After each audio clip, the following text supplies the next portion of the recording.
What's happening, guys and girls? Welcome back to the channel. So as you all know, I'm using the E92 M3 as my daily car at the minute, as the G80 has left the road forever. I've been using this to get to jobs and meetings. So today we're down at the unit as I'm about to attempt my very first oil and coolant change on this car. Now, you'll have seen over on eBay's channel that I changed the headlight bulbs and also the battery when we did the My Garage shoot. So today we've got a few more things to do to get it MOT ready. I've got a lot to do, so I better get cracking.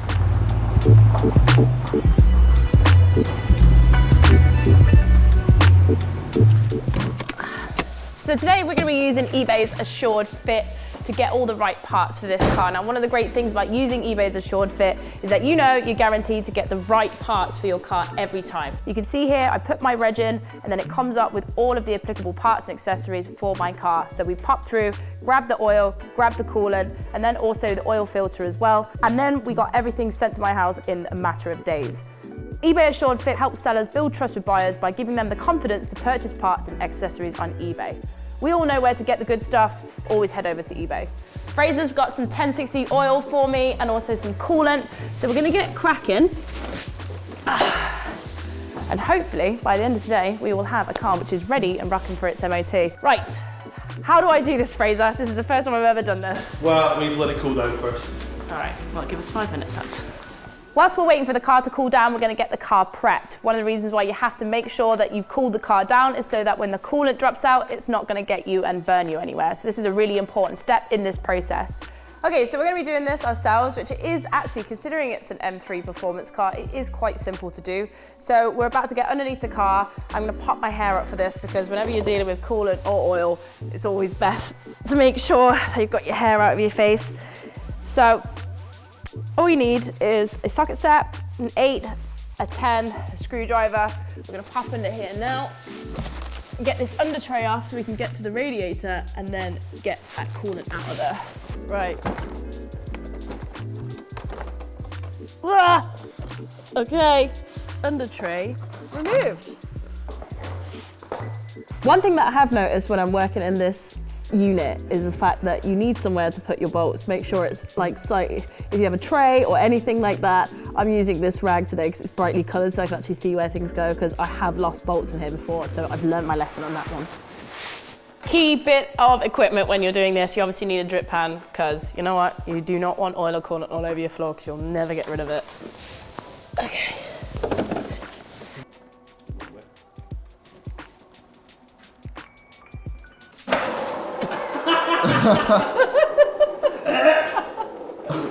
Success! Great success! Oh, you didn't tell me you got Kool-Aid flavoured. Coolant is delicious. Drained all the coolant out of the car now, made sure that it's completely drained, pop the plug back in. That's an important step. And we've got this funnel from eBay. We're gonna pop this in, make sure that it's seated nicely, put a little rag around there so you know it's not gonna go anywhere. This car takes about 3 litres. We've got 5 litres here. So we're gonna fill it up and see how we get on.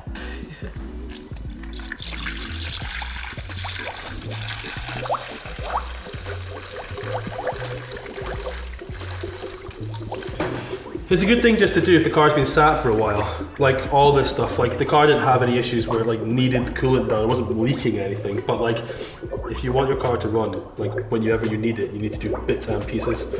But you don't necessarily have to go to garages. This is something you can do yourself with like, you know, some videos you watch online just to get a rough idea. And then actually it's kind of fun. Doing it with your mates, kind of fun as well. It's pretty good. We've got a little bleed screw here on the side, because we just introduced tons and tons of air into the system by just pouring straight in. So if you watch there should be some little bubbles in a second. So yeah, that's taken the last of that. Perfect. Give a little squiggle, tighten him back up, and you can pull that off, I think. Okay. Cool, almost at the top now. Tighten that up again. So this car's pretty smart actually having the bleeding screw because it's a modern performance car.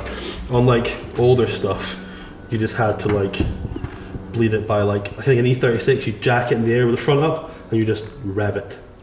And like with the heaters on, it moves all through. So the coolant's just at the top here now. We've managed to bleed the air out of the system a little bit using the little bleed screw here. So we're gonna pop this back on and start the bleeding procedure. Simple. So I'm gonna start the bleeding procedure now, which means I've got to jump into the car, turn it on, And then I'm gonna put the heaters on full, put the fan on low, no AC, and this is gonna be what sorts it out. Oh my God, my car was perfect. Right. No AC. And we're just gonna let her run for a little bit. Cool.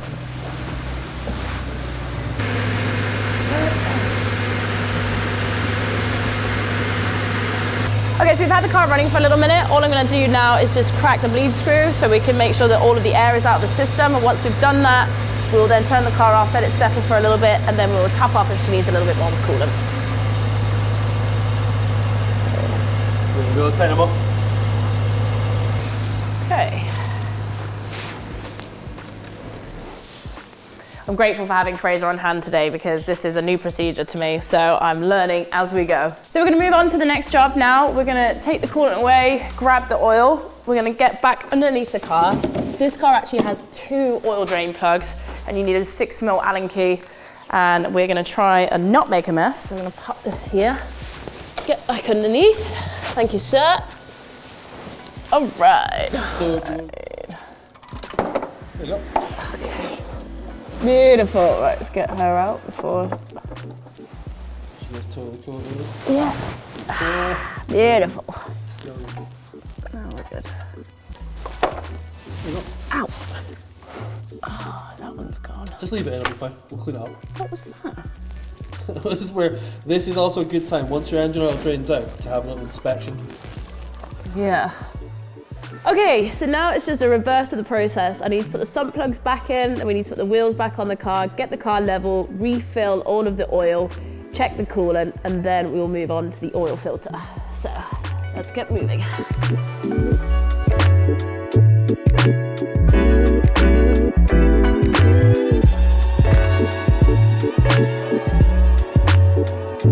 Okay, so both wheels back on. We're going to slowly lower the car back down. So everything is now level. So when we start to top the fluids back up, it's always great to have the car on a level surface so we know exactly what we're playing with here. Just gonna pull this out. There we go, we're fine. It's always a panic whenever you take the jack out, you think you're gonna wreck your sills and you're like, oh God, I hope I hit it in the right jacking point. We are absolutely ready to roll. So let's fill this car back up with some oil. So the car is empty and we've got our Manol 1060 weight oil, which is recommended by BMW. Now, using eBay's Assured Fit, this is one of the first oils that actually popped up. We double checked it, everything is good to go. So what we're gonna do now is change the oil filter and then we're finally ready to fill it back up with oil and the job is nearly done. Here's one I made earlier.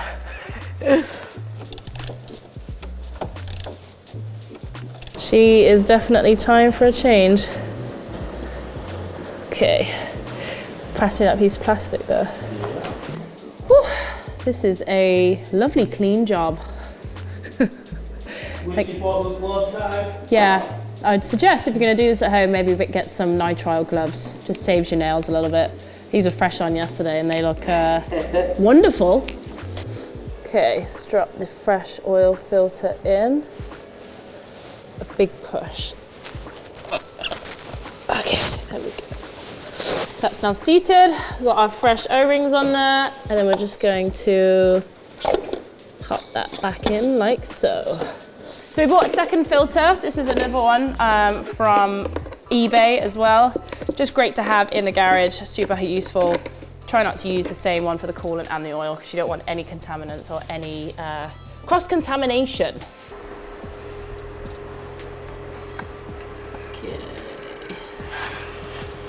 1060 is super thick, so it takes forever to drain in. Beautiful. We'll do like half this bottle and then.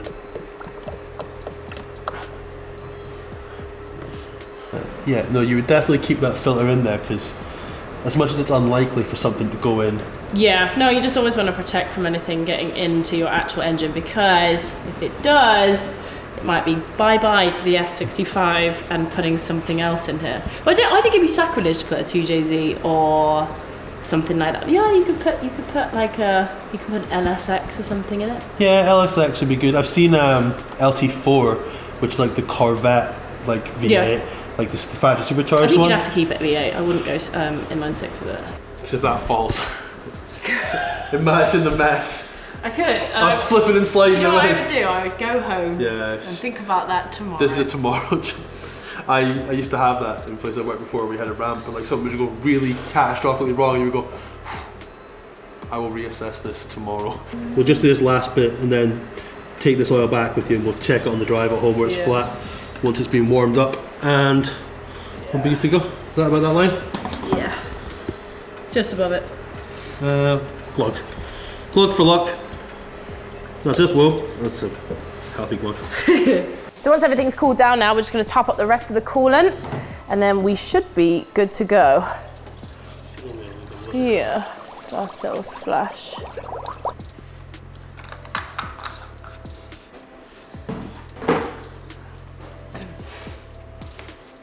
So, wheels tightened, oil changed, coolant topped up. We literally just have to get our home now, make sure that the oil level is legit, and then we're good. It takes like 10 minutes for these things to get to temperature, and they need to be at temperature for the car to let you use the digital oil sort of dipstick that they've got. So it's all just sort of in the dash of the car. So we've got the leftover oil in the car there. Becky will take this home, give it a drive back. We're pretty much good on how much is in there, but just for any little top-ups. It's been a good day's work. Yeah. How would you have you rated doing an oil change and coolant change? Do you know what? I think when you do something for the first time, you learn all of the different processes. So if I was to do it again, I'd definitely be faster, probably a lot less messier. But now I know where all the bolts are, what different sockets you need, that kind of thing. You only need simple tools, and it really wasn't that hard. I just now know this process and know that I can do it myself, and you guys at home can do that too. So make sure with eBay Assured Fit, you enter your reg, and there you can find all of the parts that you need for your MOT at the right price. And if something doesn't fit, you know you can return it for free within 30 days. Guys, I'm gonna take my car home now, make sure that that oil level is all topped up, and do you know what? That was a good day's work. I don't know, man. Let's go.